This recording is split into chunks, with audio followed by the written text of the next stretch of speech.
Hi, Stephen.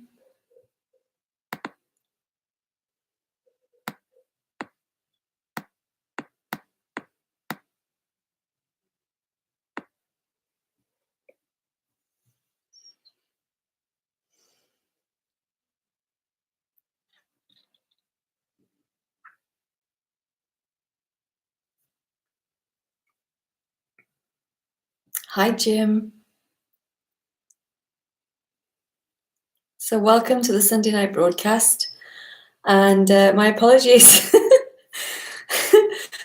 for the mess ups this week because the link kept going to actually a website that I look at quite a lot, which is called Nerdism. Now you know my guilty secrets. And for some reason, the YouTube link kept going to that. So that's a mystery. Hi, Stephen. Other Stephen. Yeah, and I kept getting it wrong this week, but I had a bit of a week because a friend of mine died. Hi, Donnie. Friend of mine died, and the body was a bit like, so yeah. So there we go. Okay. Time to give a proper introduction. Hi, Richard. So thanks for joining me, everybody. And yes, so I do this every Sunday night at 8, as you know, not 7:30, 8. Hi, Paul. And to sign up for this talk, all you have to do is go to my website, and there's a link there to Patreon, and then you can watch the whole thing and join me live. Otherwise, I just put a little clip in onto YouTube. And also on my website as my events. And the only thing I have scheduled at the moment is May retreat meeting in May for 6 days. And that's it at the moment. I'm not planning anything for the spring because I'm actually traveling for a little while in spring, late winter, spring. What else? Yeah, if you like a one-to-one Skype with me, we can do that, which is always very different from doing a talk like this.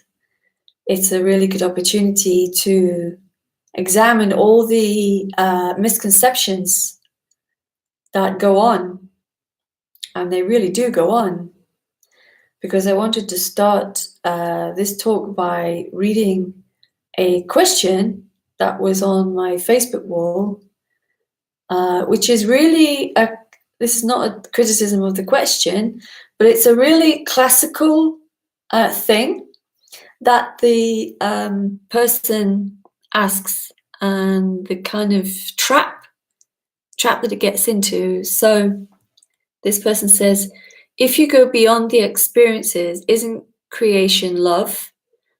And love a creation? Isn't love a reflection of the absolute?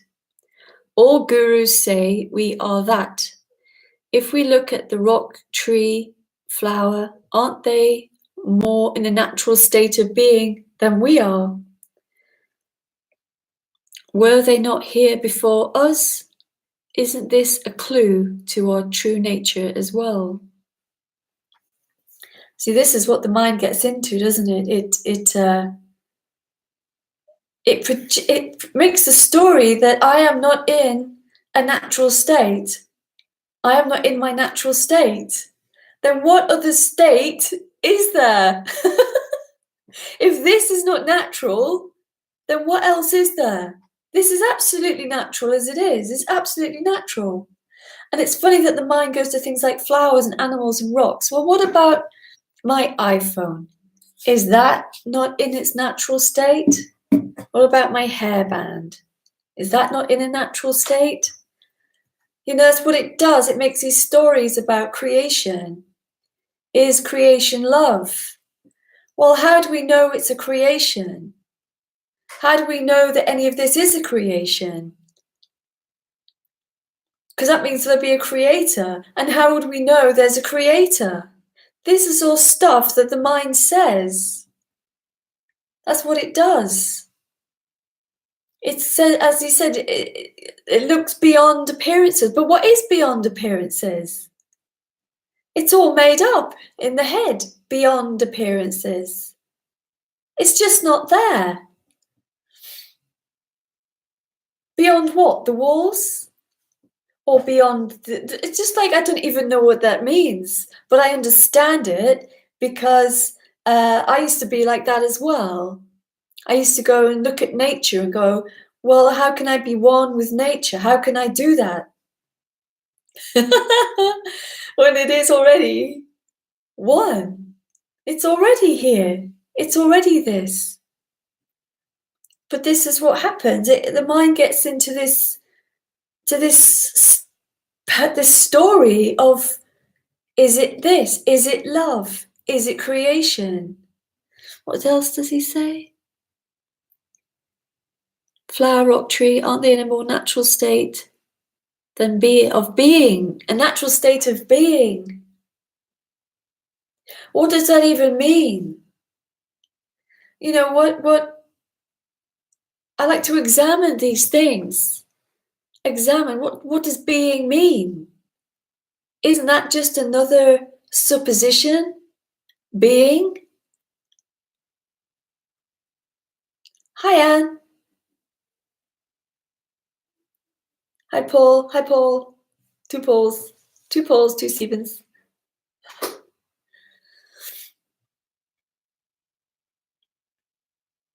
It's trying to, what this is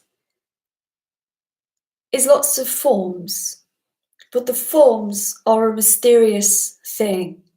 This is a mysterious life, whatever you want to call it. This happening is mysterious. And because the me thinks in things and other, and then has these ideas like being, natural state of being, which is just I mean, really, is that being made up? Natural state of being? Is that a story that humans have said so many times? It's become like this thing that's become true. I need to be in my natural state of being. Natural state of being. This is the natural state, but not, I wouldn't say of being. You could say being, but is it being? I don't know. I don't know if this is being. I just don't know. It's freer than that. It's so beyond all these human conceptions, you know. And I think I said in one of the replies to him, so what about the cup of tea and the lip balm? Why do we just go to these certain appearances and not those appearances? It's because we're like locked in a set of beliefs that separates everything out into being and then not being. Does that mean, because this is a natural state of being, what is an unnatural state of being? No, there isn't an unnatural state of being. There isn't anything unnatural. There's only what is. And there's nothing in there that can be pinpointed, because pinpointing anything would just be making another concept.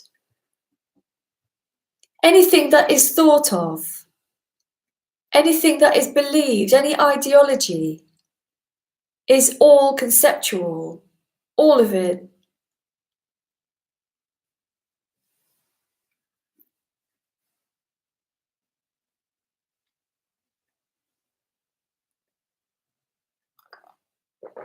All gurus say, well, I'm not a guru.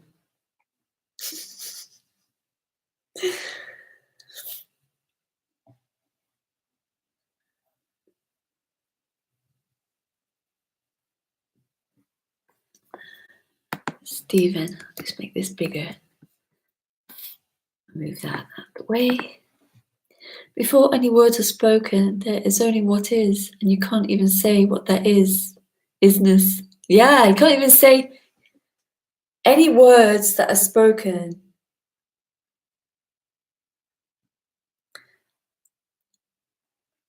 anything, everything is this. Every single thing. That's why it can't be found, because it's just too immediate.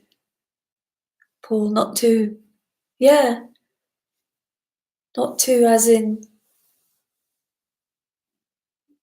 here and there in the conceptual realms of my freedom, the creator, this, that, none of which has ever been found.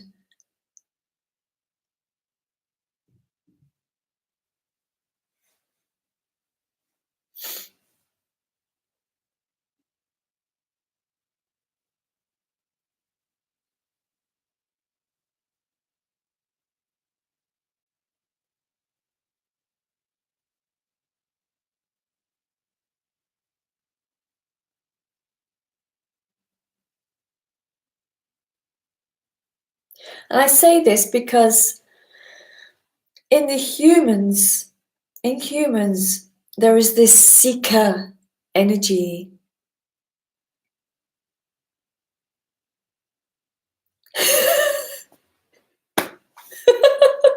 I've forgotten what I was going to say. Oh, genius. Stephen, immediate. I like that. Yeah, it's like too immediate.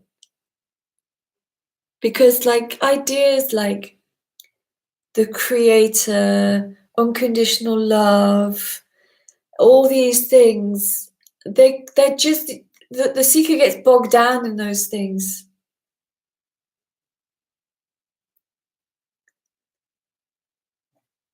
And seeking in beliefs and concepts brings suffering. Yeah, it does. Brings more suffering to the already suffering separate self. Stephen, cool. Donnie, it has always seemed to me that though the human does seem in conflict with nature, but that is just another concept.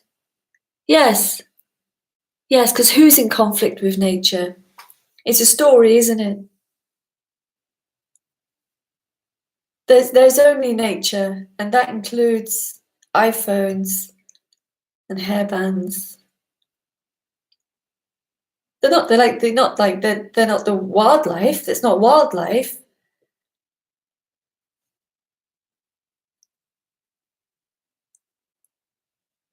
Conflict with nature. Oh yeah, the story of the world, you mean? You know, how people are cutting down rainforests and all that stuff. Yeah. Seems like a conflict, doesn't it? And it is. But it's also no one's doing that. That is just the wildness of life. And life doesn't care if it cuts down all the rainforests, because there is no death to life. Yeah. There is no death to life. There is the end of forms, but all forms end anyway. This form is going to end at some point.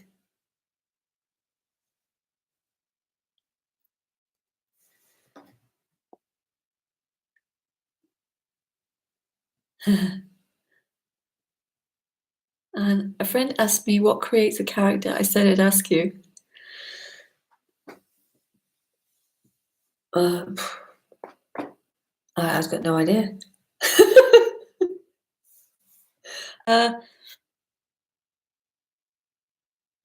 Well, I can only see life, and that is spontaneous. It's always spontaneous. In the story, I don't know what creates character. I mean, when you see a tiny little puppy who's got no experience, it's already got character, hasn't it? It's already there. When I had my baby, there was already character there. She was full of character. What created that character? I don't know. I think it's the character of life, isn't it? Everything has character. Stephen, have something to say? It's just gone. Yeah, it happens all the time, especially when talking about this. As soon as there's an interruption, or I'm like distracted by a message, it's just poof. Yeah.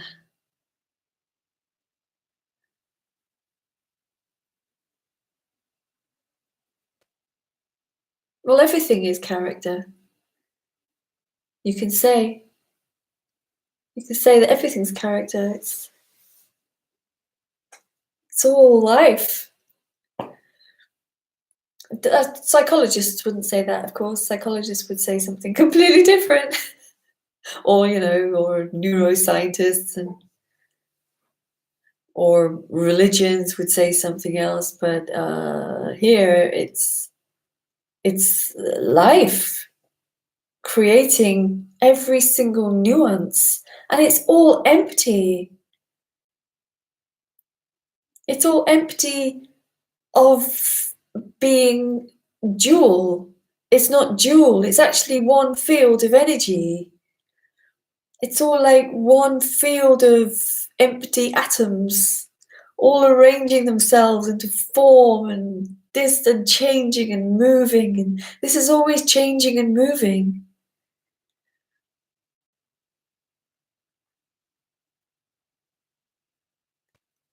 But it's all the one, and that is of the utmost beauty. But it can't be said what that is, and it's not saying that I know what it is and I can't tell you. It's not like that at all. It's not like that at all.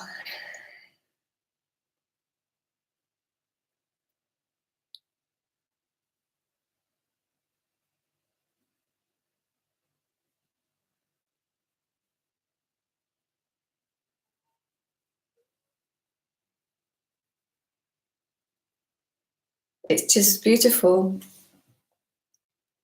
Just it is.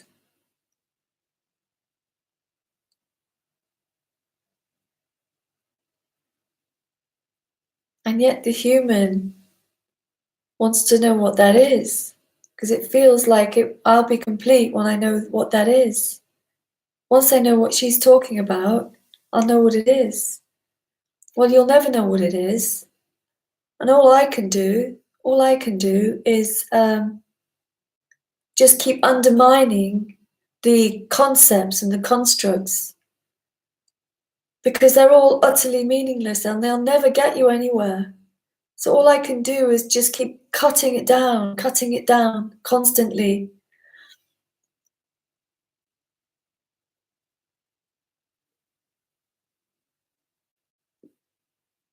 And keep pointing to this, that it's here. But you won't find it because it's already here. It's just too here. It's not, there's nothing here that's separate from here. So you won't find it because it's not separate from here. But then, the seeking energy has all these concepts and ideas of what it could be. And that's all I can really talk to in that way.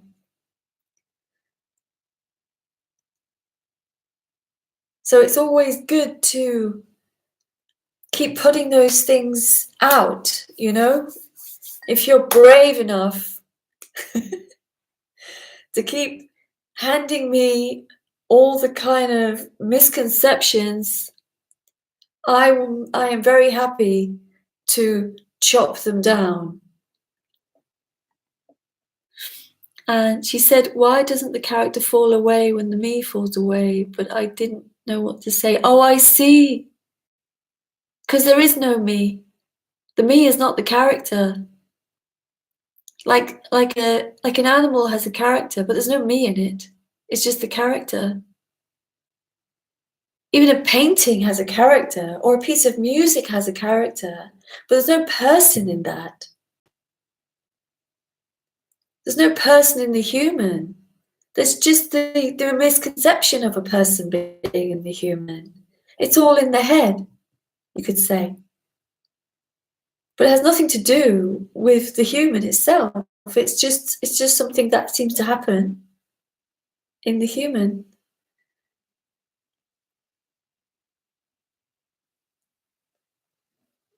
The me doesn't fall away as such. It's just revealed that it's not real. It's not real.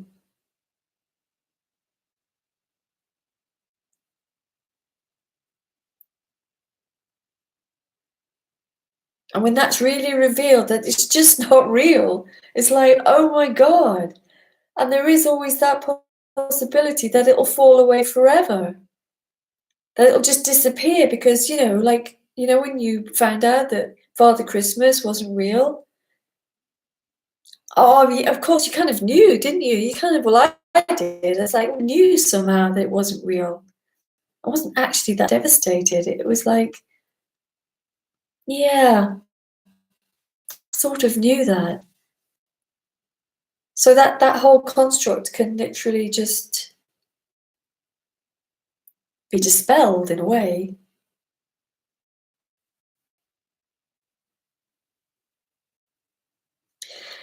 And yes, that's great. So character is not personal, it just is. Yes, yes. Yeah, it just is.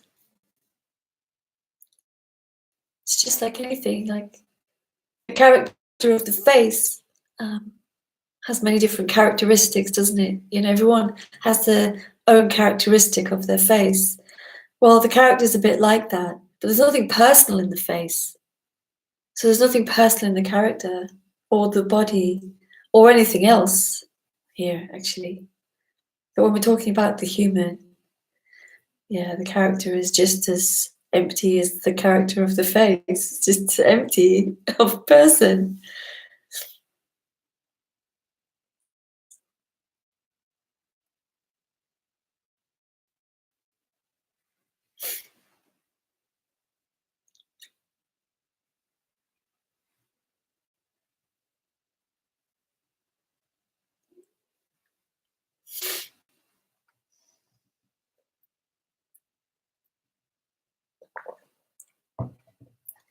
Yes, it's just like a flavor or a smell. Yes, yes, it's just a flavor. Yeah.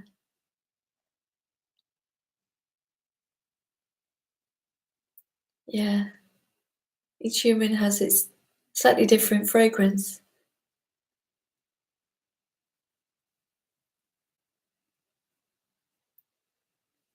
It's like we have lots of roses out here in the summer. I like to go along them all and smell all of them because each one has a slightly different fragrance. They all smell like roses, but each one is slightly different. And characters are like that, aren't they? And characters in animals are like that. We always had a lot of dogs, and even though they're all the same breed, they all had completely different characters. But there was definitely nothing personal in them. They weren't having personal thoughts about enlightenment and freedom. They were just doing whatever they do. Even the grumpy ones. There was a grumpy one called Bonnie. She was always grumpy. She was so cantankerous. But it was there was nothing. She wasn't. There was no seeking in her to get out of her cantankerous. She was just happily cantankerous, free to be cantankerous.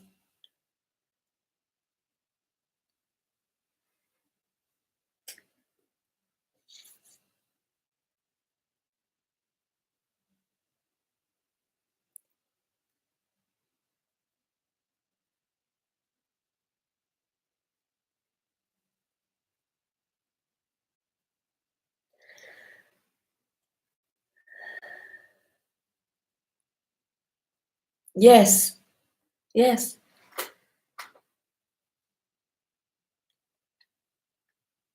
I like being on buses as long as they're not going around bends.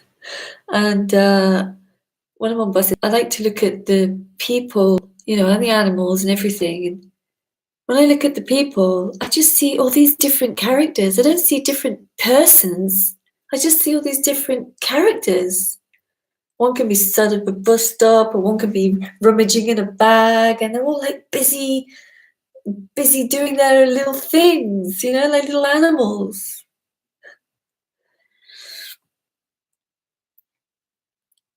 Paul, I love the fact this message totally undermines the seeker, and I know there's nowhere to go. but I still seek, can't stop. Yeah, well, that's what's going on.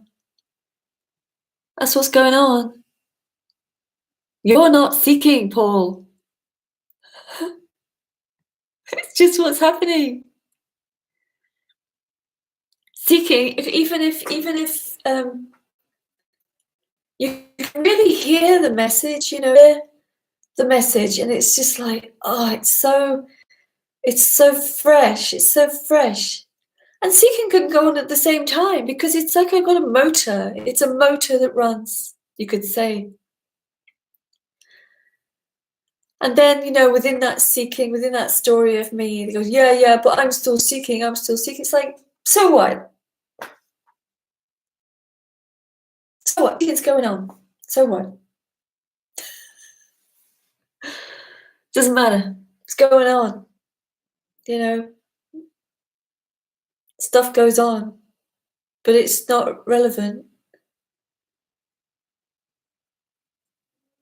The seeking is a motor that goes on with its stories and its concepts and me, I'm seeking and this and that. And yet at the same time, there's this love for the freshness of this. And it's not even the love of the message, really. It's a love of just freshness of this. And, and these talks and whatnot, it's just a reminder of that. They're a reminder of what you already love. You really already love this. There might be the seeking story of wine in the background, but really, really, really you love this.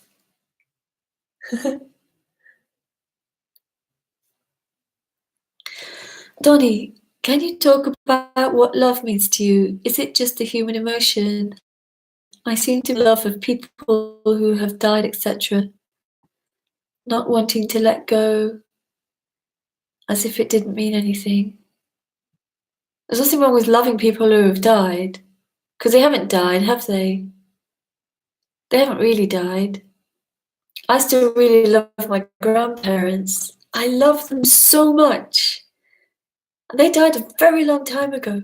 And I still love them so much. But that love that I have for them is this. It doesn't matter if they died. The love doesn't go away. Why would it go away? Well, there's nothing wrong with feeling love for others. It's natural to feel love. And it's natural to feel love of those who have died. Why not? The love I feel for my grandparents now, 20 odd years later, is no less than it was then. Because there is no then, really. The love that's for my grandparents is here. It's this. This concept that I shouldn't be feeling that is just a concept of seeking. Well, freedom means not having that love. I need to be free of that love. Why? You've just labelled that as something that shouldn't be. I seem to be stuck on the love of people. It depends what you mean, stuck on the love. Not wanting to let that go. Well, why would you want to let that go? Why can't you just have the love for those people? Why do you need to, what does it matter if you love them or not?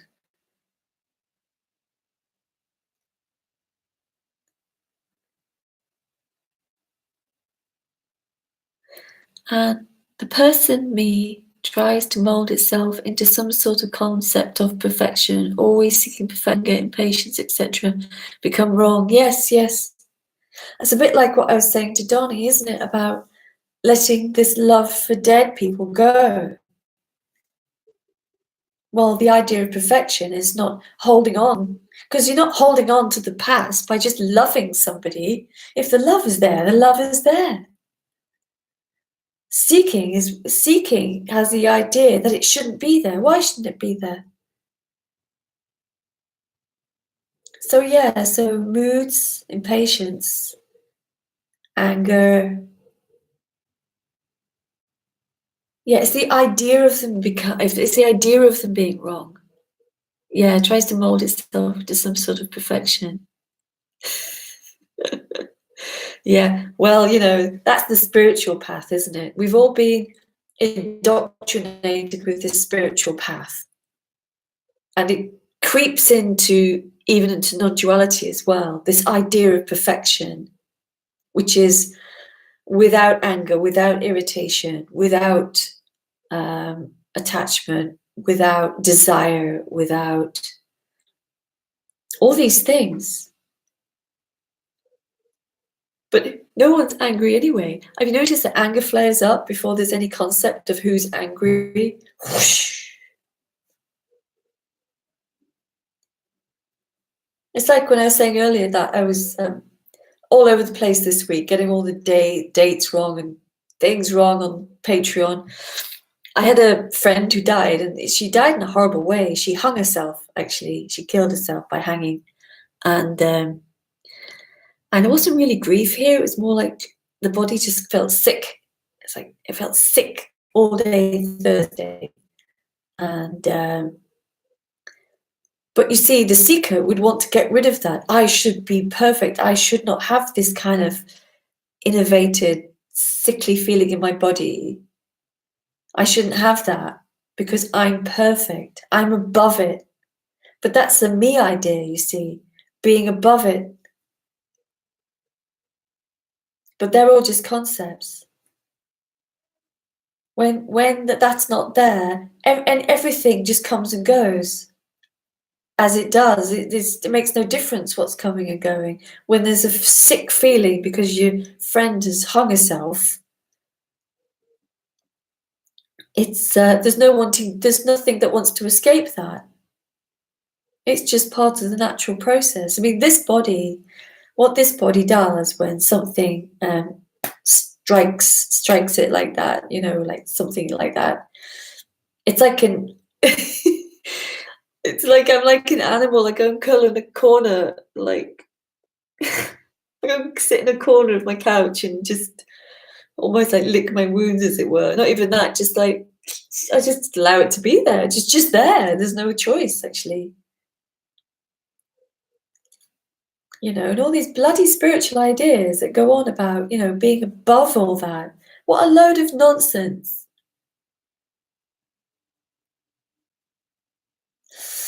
Paul, my mum comes into my thoughts every now and then. Sometimes I cry, sometimes I laugh. I just like the memories when they are there. And then they go, yeah, why not? Why not? Doesn't mean you don't have to stop loving, somebody because they're not there, Especially someone like mom. Yeah, it's beautiful. And there was some boredom here today, and some seeking started, judging it to get out of it, until I heard your words. This is exactly what you're looking for. It was exquisite. Yeah. Boredom is life expressing itself as boredom. It's utterly perfect. And it's exactly what you're looking for, except you'll never find it because it's too here. It's too immediate. Ah. Donnie, thank you. Love doesn't stop even if the me is gone, the human remains. Yeah, of course. Of course. Love, like human love is just a natural condition. There's no me in a dog, and the dog clearly feels love. I mean, you can see it all over a dog's face, can't you? Dogs are like full of love. Full.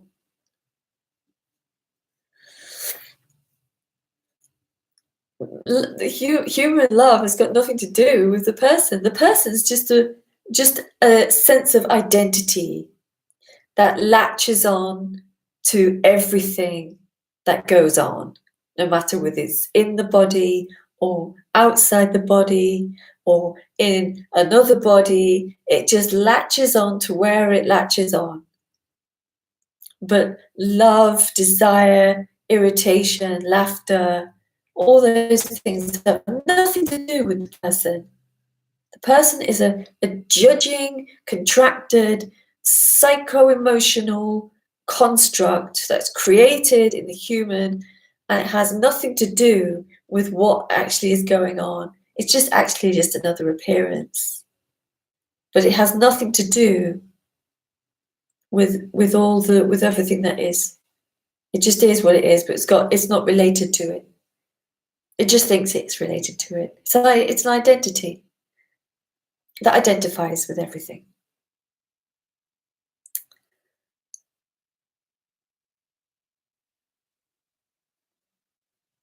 So when it's not there, it's not that. It's funny, people have these ideas that when there's no sense of self there, that something's that something's going to change. I mean, it does, but not in the way you think. It doesn't change. Someone's asked me, do I still have the same love for my daughter? She said, of course I do. Oh my God. That's mad. So nothing changes in that way. In fact, I find myself getting actually more impatient with other people, because other people can sometimes really annoy me because they're so damn needy and so full of agendas. Not all of them, but some of them. You know, I get people, because I'm a public speaker, I get who have an agenda, you know? And I think before, if that would have happened, I would have done anything to be terribly polite and, you know, terribly accommodating. And now it's just like, God, you're really irritating. Because there isn't that kind of like, there isn't that fear. The fear goes. So actually, I can become more irritated or more kind of annoyed with somebody. Stephen, an example of this happened last night when a woman asked what I thought about religion, teaching beliefs, and know me. She became very pissed and started attacking what was said. Believes it is real.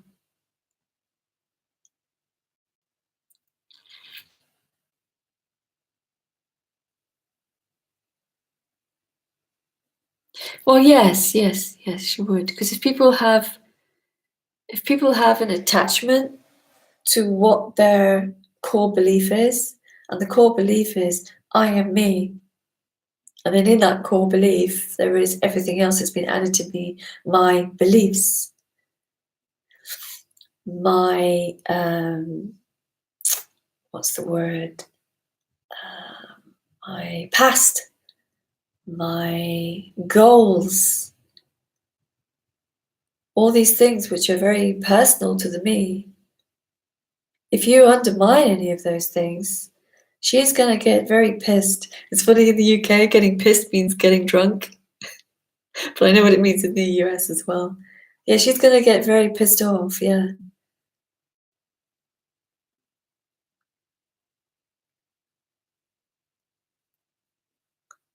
Yeah, the me believes itself is real, and it believes that all its positions it takes on everything is real as well. It thinks this is real. The person thinks this is real. So it enters into its real world. And the things that goes on in the head are real. Everything is real to the person.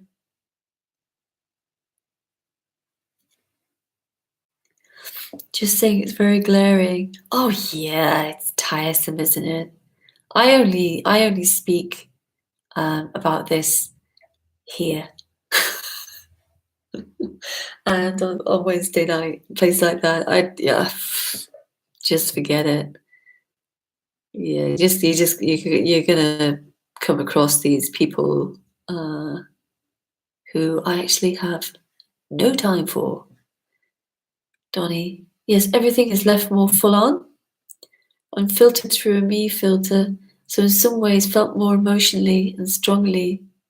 It's not that they're felt more strongly, it's just that they are stronger. They are unfiltered. There's no one who's feeling them. There's nobody who feels any emotions. So it's really awful to me. And nobody feels the emotions.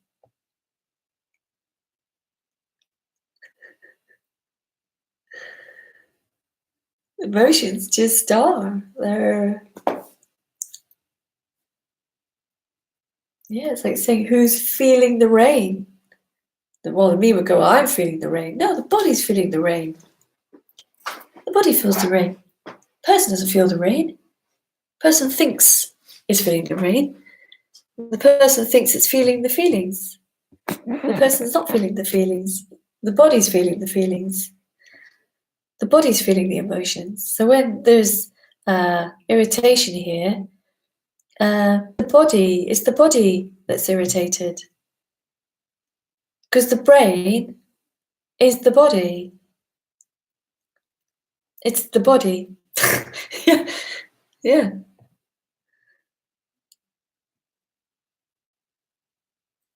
Yeah. Stephen, I'm amazed at the strength of the absolute in handling these situations. Yeah.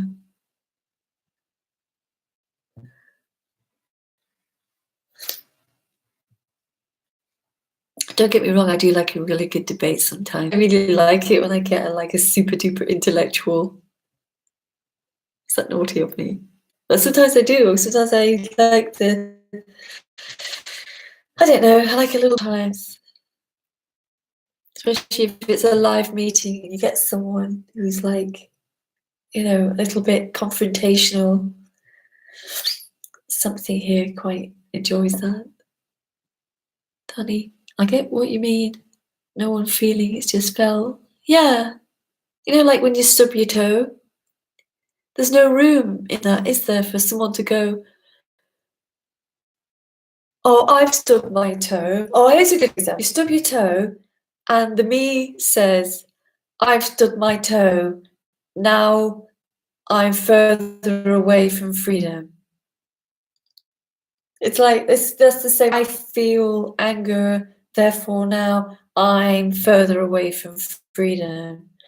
Anger is no different from stubbing the toe. They are exactly the same, except for in the belief system of the person, anger is positioned here and stubbing of toe is positioned, well, it just doesn't matter, does it? It's over there, unless you're a real kind of bit of a crazy.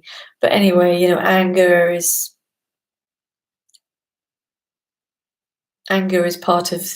identified with. Us stubbing the toe isn't, but really in reality, they're both the same. So if you see it as like, yeah, I stubbed my toe and now I'm a failure. I failed. I've lost it.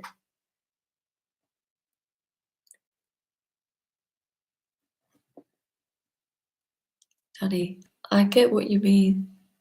No, yeah, sorry. Stephen, I should effortlessness of the absolute is closer to it.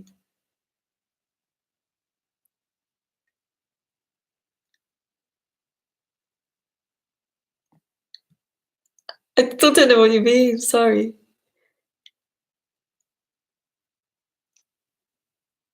I get a sense of what you mean. Well, the absolute, this is absolute, not the absolute, this is absolute.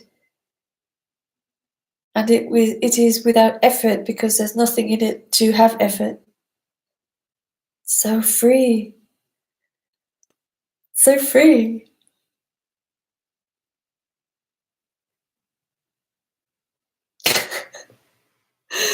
Right. Excuse me.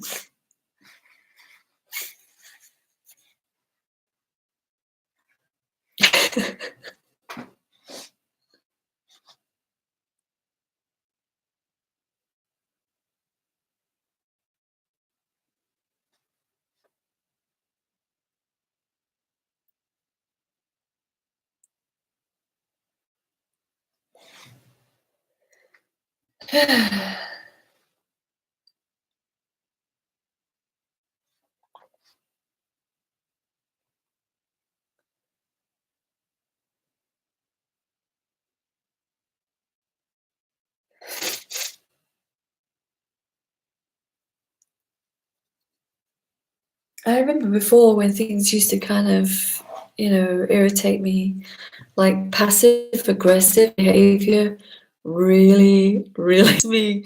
I like just want to just just come out and say what you got to say, buddy. So before I wouldn't know how to handle it. I would just like shy away from the feeling of it. No, I can't have this feeling. Can't have this feeling. I've got to be still. Can't have these feelings. And now it's just like someone's passive aggressive to me.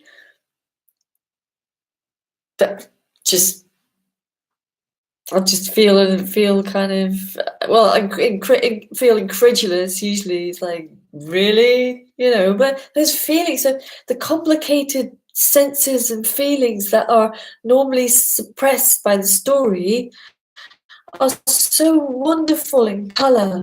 Doesn't mean that I've turned into a raging lunatic. It's just that the subtleties of everything are just there and were not really noticed before because there's always something judging it and trying to suppress it down and say, oh look, I shouldn't be irritated and I should be peaceful, I should be compassionate, all these things, all these spiritual beliefs really. Passionate, I should be this, I should be that. And all the time these quite complex and colourful array of senses on really.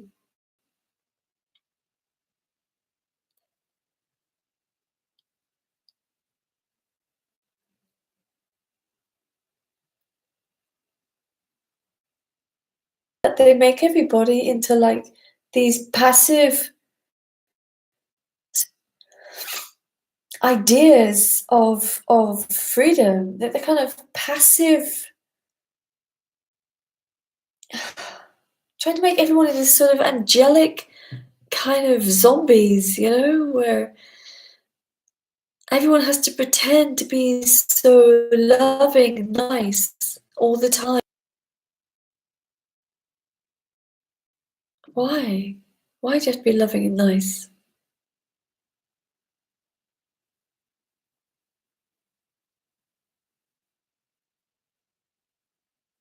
Sometimes it doesn't do someone who's being, if someone's like annoying you and at you, being nice is often not the solution.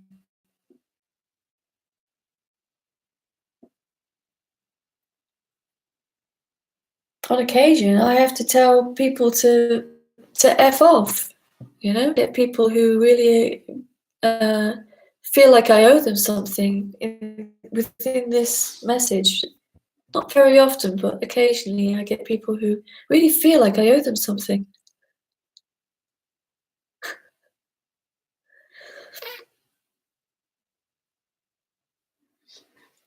And just to be nice is like I've tried nice at first, nice is the first thing that happens. Well, maybe you should stop that. If they don't, it'll be upgraded to firmer, and then in the end, just outright away with the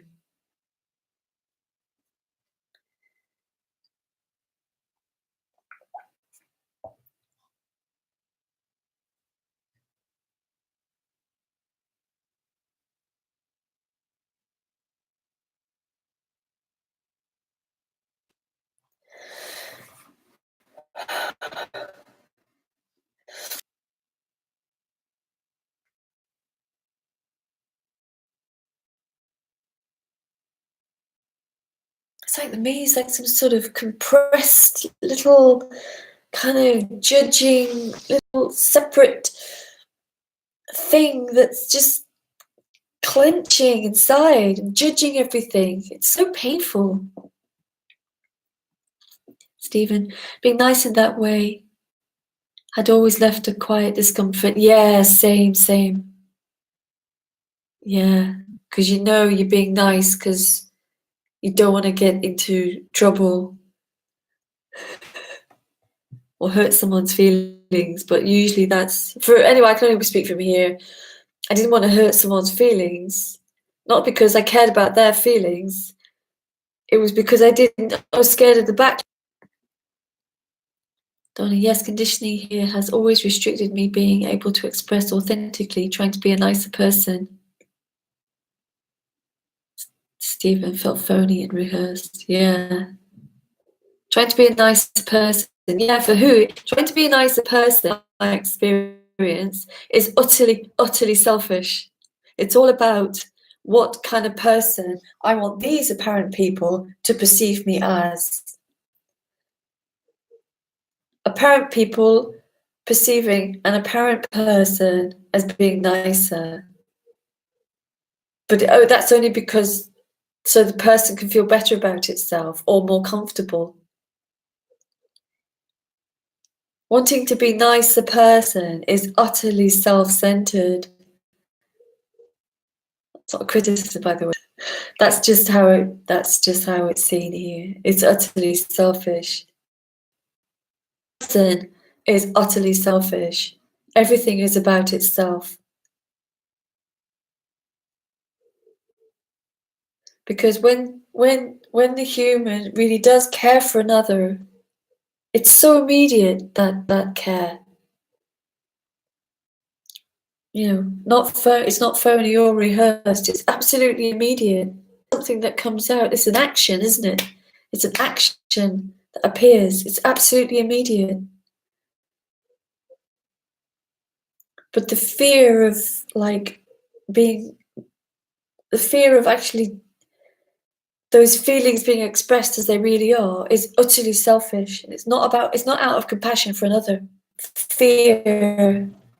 It's fear. And it's all absolutely made up.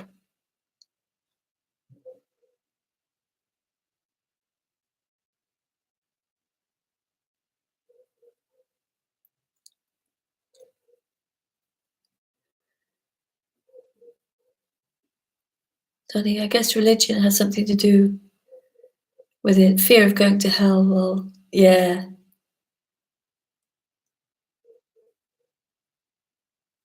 Yeah, it's become a condition, but it's just a condition. It's just all being created in the human.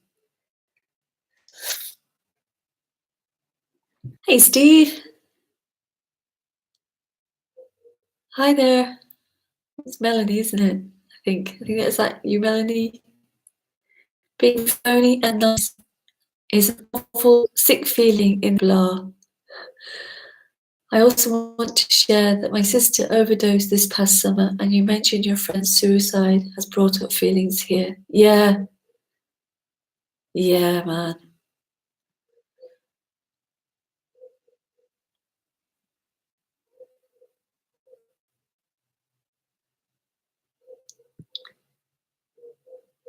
Stephen, fear of going to hell. That actually happened, apparently.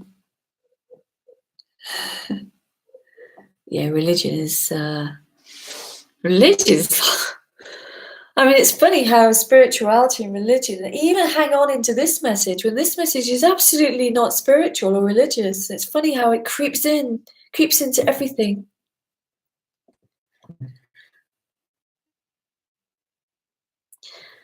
Yeah, sorry to hear about your sister, Melanie. Yeah.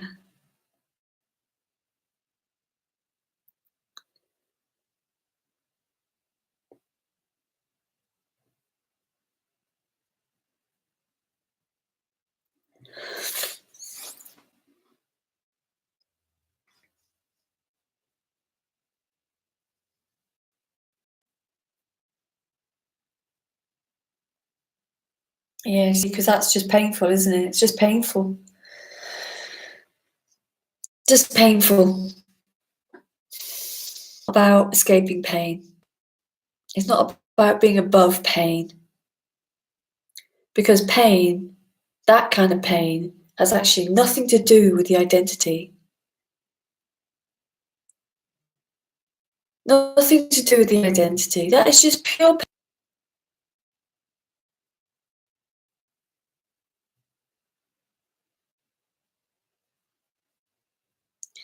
Oh, thank you, and the same to you. It's so heart-wrenching for this body. Yeah, yeah. Yeah, I mean, I wasn't so close to this person, but still, it made the body like, oh, like curl up. Made the body really curl up. It was very uncomfortable. But you see, there would be a judgment of whether I am a more me or a less me. This is what happens, you see, to the person. Something happens like anger or boredom or something, and then the sense of the person comes in and says, oh, the me has come back because there's emotion. The me has come back. That's the story, isn't it? The me has come back. I'm back. But it's not, it's just something that pops up. Something that pops in, someone pops up, but it's not a me at all. It's actually a condition. And it judges, this condition judges itself against what's going on. I'm feeling grief, I'm feeling boredom, I'm feeling this, therefore, I've come back. Well, it hasn't come back at all. Because nothing comes back. Nothing arrives, nothing leaves. Everything is just this one explosion of colour. And the colour appears as every colour, including me's, pain, laughter, light, everything. Melanie, this grief is so alive and beautiful. Yeah, it can be so beautiful, can't it? It can be so beautiful. Yeah, and why not? Doesn't mean anything. Doesn't mean anything in terms of the person. It's what's alive. It's alive. Like the boredom you said you had earlier, Anne. It's alive. It's aliveness appearing as boredom. It's aliveness appearing as grief. And you know, the person, it always judges itself against it. It's got like the person has a system of beliefs, and in that system, grief, anger, boredom, irritation, all these things are in the bad camp. As laughter, joy, peace, enjoyment is in the good camp. They're okay. They're the good camp. They can just be there. Now, the bad camp, they're important. And if I might put my foot in the bad camp, therefore I've gone back down that road again of the me. You see, because it's in the me's belief system that camp is the camp it can't be in. Being free of the me means there's no bad camp. Well, there's neither good nor bad anything. It's just the colour of life.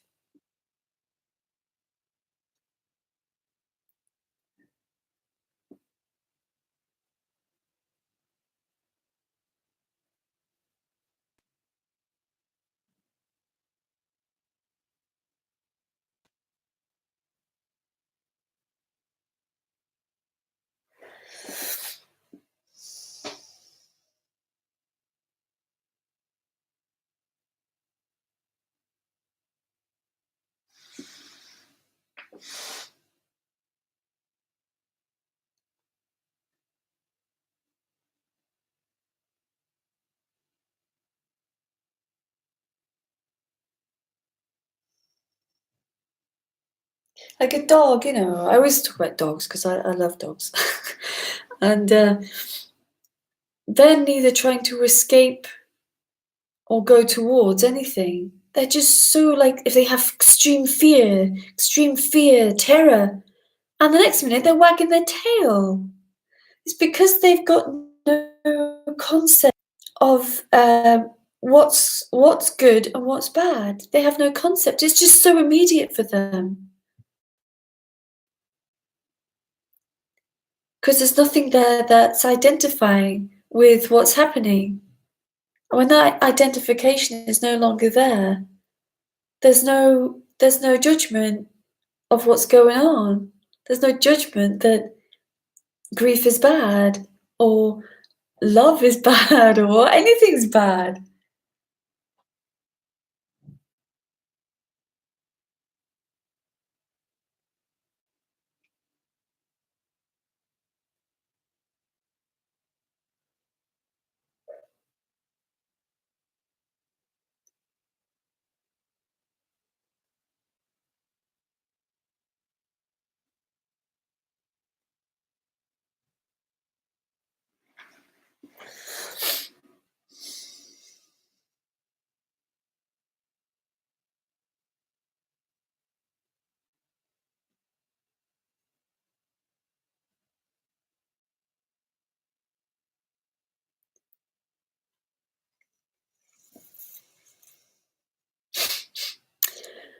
Okay, any last things before I go? Donnie, everything is allowed and included. It's not that it's allowed, who would allow it? Everything already is, and everything already is included. How can it be any other way? You see, you can't, the parent person there can't stop what's going on in Donnie anyway. Like you were saying before about you can't let go of love towards people who have died. You see, because you can't stop that. You might try to because you've put that in the bad camp, so you don't want it to be allowed. But it is allowed because there's no escaping it. It's already included. Everything that's here is obviously included and is beyond being allowed. Because who would allow it? Who would allow the table? Who would allow it? The who would allow it is only conceptual. And everything good, also called bad, is a gift of aliveness every moment. Yeah, all that is a gift. And it's here all the time, saying, here, this, here, this. It's like shouting. It's so in front of your face. It's so here, but you can't see it because you think it's something else. That's how simple it is for anyone who is still seeking, because I know that some people here who aren't seeking anymore, but those who are seeking, you can't see what's in front of your face because you're looking for, and that something else only exists in your head.